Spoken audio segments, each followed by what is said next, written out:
Since I was a kid, I've looked at birds as a huge inspiration.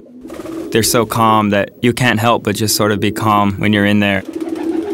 It's definitely a form of meditation for me. One thing I always thought was, if they can fly, why don't they just fly away anywhere they want? And then the thought occurred to me, well, I can go anywhere I want. So my bike sort of took me there.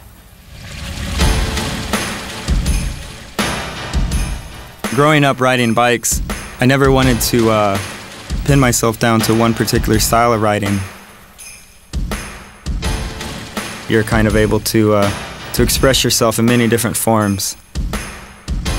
At the end of the day, it translates to how creative you can be. I was only about 16.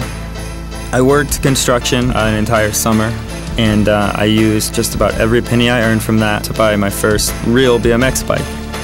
There was a local skate park, and of course I was there as much as I possibly could. And one night, this woman who had a stunt show team happened to notice me and asked if I would like to do a show that weekend.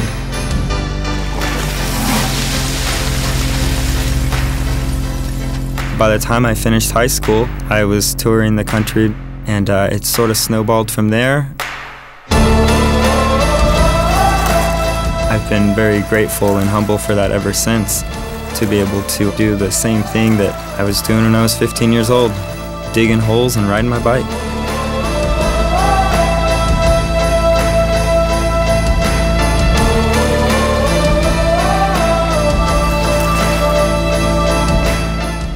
One of the hardest things to do is to completely turn your mind off, and so that's how music comes into play. Once you find the right rhythm, then the rest it just comes naturally. Let the music do its work, and you're just along for the ride at that point. Because when I'm flowing through the trails, up in the canopy of the trees, completely weightless, I just have the biggest smile on my face, and all I can think is just going with the flow. It's an incredible feeling.